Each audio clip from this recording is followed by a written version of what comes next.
couple of audio changes using the Insta360 X5 with the DJI Mic 3, and oh, by the way, they auto connect.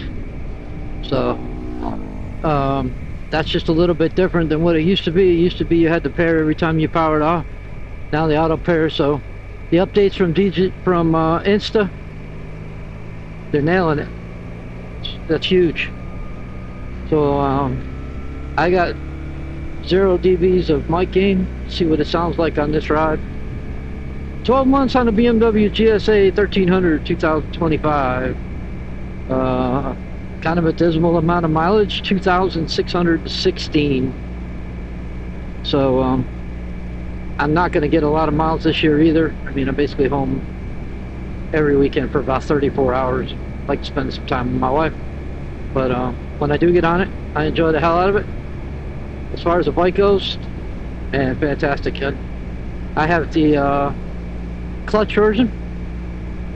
Air shifts are smoother than they were on my 2017 GS. Overall comfort, fantastic. I'm about 6 feet tall and about 190 pounds. I've got my seat in the high position. This has auto ride height, so it does settle itself down when you get to intersections. My only hang up with it is the side stand and the amount of pitch. The center of gravity on the bike is the same as it is on any other boxer engine, but the suspension travels up there. So, you know, conversely with my RT, I could sling it around with the insides of my thighs. Not this one. So still looking for options for extending the side stand. Looked at one manufacturer that's got a lot of them out there right now, Allrider, and I've heard a couple of negative reviews about the side stand not going into the fully latched position with it extended to its maximum. And I've also heard some people complaining about trail riding and the kickstand dropping out. So I'm gonna have to do a little bit more research on that. If you have the Allrider stand extension for the BMW GSA with ASA, comment in the comment section what you think of it, whether or not you would do it over again. I bought it in March. I did some short runs with it. Obviously I didn't get to do anything big with it last year at all. Took me forever and a day to get the Touratech front crash bars and the Touratech pannier racks. I finally got that stuff in, I want to say in June, so it was back ordered. I went through 2 different suppliers on the Touratech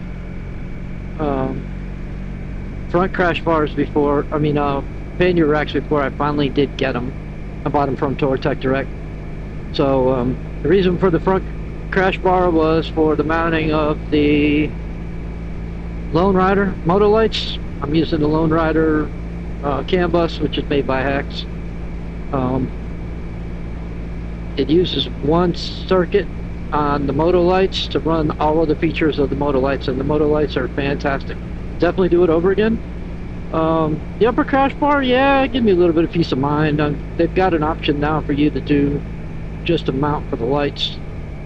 You still have to take everything apart to put it on there, so in my mind the added protection's been worth it. So real glad that I did the rear crash bars from Touratech. The match on the finish was perfect. Idiot!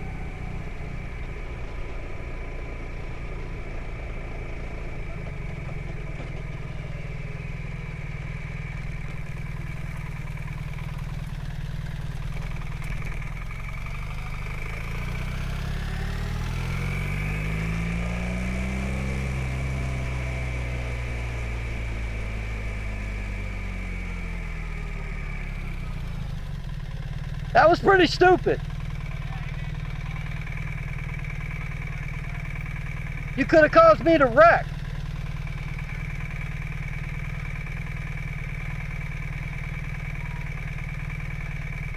That's why it was stupid. It was. It absolutely was. Hey, if you want to whoop the shit out of him. Hey, spread around, spoil the child. Yeah. That ain't my child. He is not my child, but I will tell his parents. He's a visitor, but I will let him. You're good, man. Just use a little bit of common sense. You're growing up, right? Yeah, I appreciate it. I'm just glad I'm not in a ditch or hurt. I'm glad you aren't either, but you're more than welcome. No worries. Take care.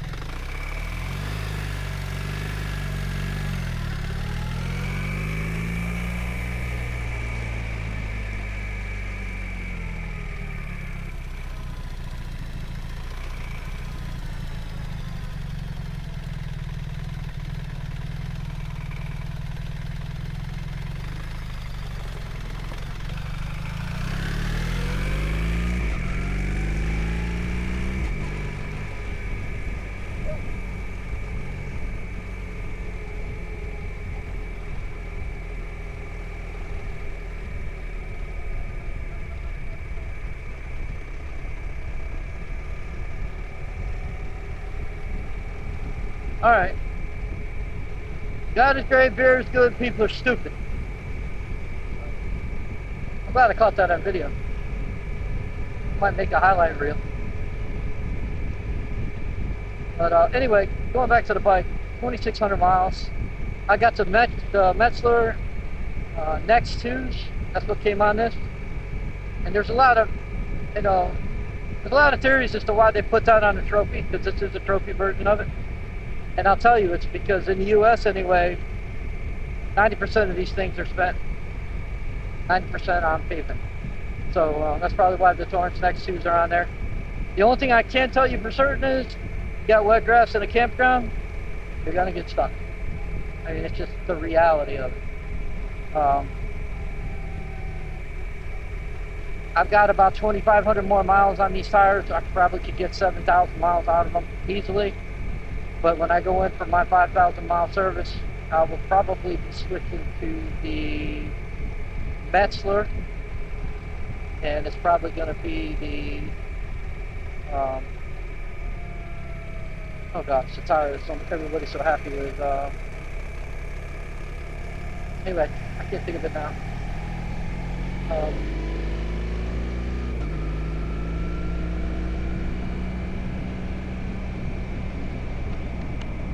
You probably didn't get any of that audio.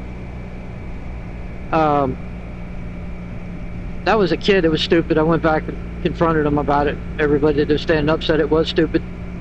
And anyway, so God is great, beer is good, and people are stupid, just like the man over the double yellow line. Well, it's just one of them days, isn't it? But anyhow, yeah, real happy with the 1300. Anybody who's on the fence about this because of its weight, I would just tell you to really don't worry so much about the weight. I can't really tell any difference between it and a 1250 GS. I mean, I honestly can't.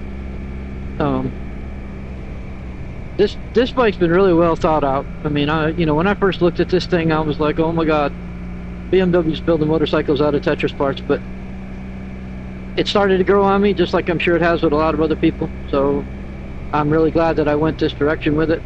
I'm happy with it. I've only got one more. Oh, I forgot to tell you on the other add-ons that I did to the bike, the rear tail light. So it's Denali D6 smart brake light mounted to the bottom of the US license plate. So a lot of people will ask, why add additional lights to the front of the motorcycle? Why add the smart brake light to the back? Well, forward is for daytime visibility more so than it is for nighttime. I did some research. I used AI, and 80% of two vehicle accidents involving motorcycles are left turn. So either motorcyclist turned in front of somebody or another vehicle turned in front of the motorcycle. So if I can increase that forward visibility, damn right. That's what it's all about. I have them turned down to, I believe it's about 10% on night, and I have them at 100% on bright at night and daytime. And I want to say I run them at about 80% during the day. They are awesome. So if you're kind of curious about that, one of my videos that I did was actually a night ride with the Denali's. I mean the Moto lights. So you might want to check that out. As far as riding gear, when I turn this around at 360, you'll see me in a BMW MOA motor jersey. way I'm able to get away with that is I'm wearing on-body armor from Adventure Spec. I got the Adventure Spec Super Shirt 2.0. So slide at 70, CE level 2, elbows and shoulders, slide and impact at CE level 2, and it's right on my body, so that makes it perfect for layering. I live in Northwest Tennessee, and during the summertime it gets pretty freaking hot, so the idea of being able to do what I'm doing right now with just the moto jersey, 65 degrees, I guess, 66 degrees, direct sunlight, I'm comfortable, really comfortable. I did modify the windscreen also. When I bought the bike, I actually got a GS windscreen. Not a GS, but a triple black windscreen.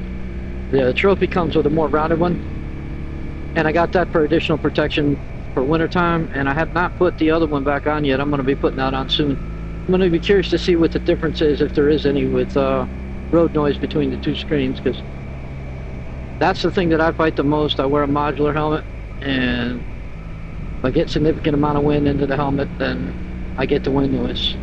So a couple different helmets, Scorpion XO AT960 and the Scorpion XO Exotech, which is a complete flip over modular, and that one's carbon, and I can definitely tell you that there's a big difference with the carbon. So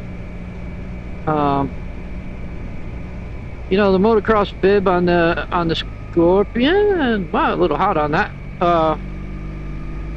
That one, I don't get any wind disturbance or turbulence from the bill itself, but I do notice that I do get some benefit from it as far as taking some of that sunlight out of my eyes. When I wear the XO, which is, you know, conventional full face but flip over, I'm getting quite a bit more on my face, and so I do notice it, especially like right now.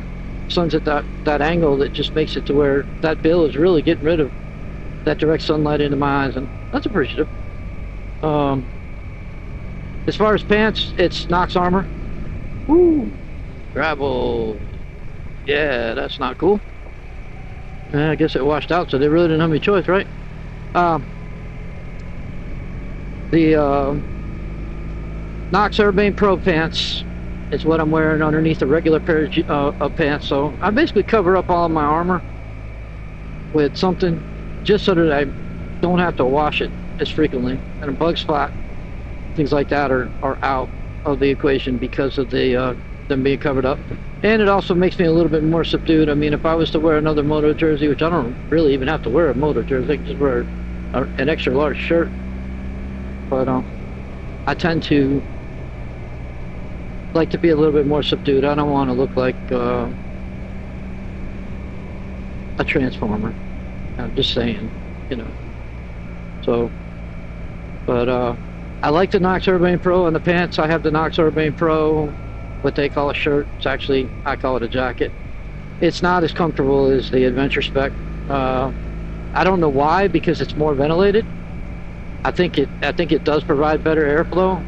I just think that pound difference in weight is probably what makes the decision for me.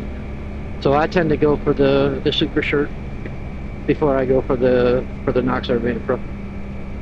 So my outer gear on top of this is Adventure Specs Linesman pant jacket, the original. I think the 2.0 comes with armor. Not sure on that, but I have the original. And that is my waterproof layer, and I've been really happy with that. A lot of ventilation in that jacket. I was trying to wear that jacket this winter, and there's a huge amount of ventilation in that jacket. So pretty happy with that. Got one more modification for this year for the motorcycle, but you know, it's nothing that's super urgent, and that's going to be the Tortec shifter with the breakaway. I'm a little nervous about that, so I want to address that issue, because side stand failure could be an issue, you know. So if there's a way to prevent it, why not? It doesn't make any sense not to. So get on it a little bit.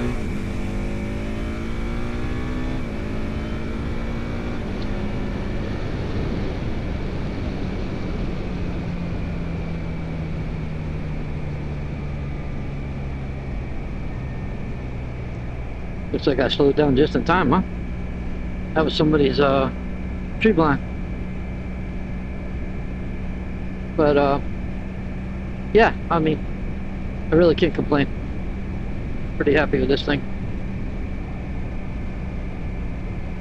If I had it to do over again, I wouldn't do it any differently. So I mean, that says a lot, you know.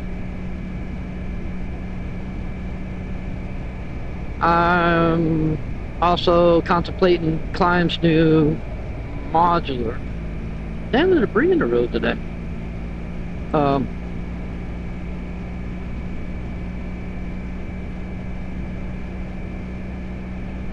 That's an expensive helmet, and it better do everything they say it does for what they want for it. I mean, I get it, hand built, handmade, but the premium on stuff like that is sometimes it's really hard to stomach. For the amount of time that I spend on a motorcycle per year, I should be satisfied with what I've got and roll with it until it's worn out.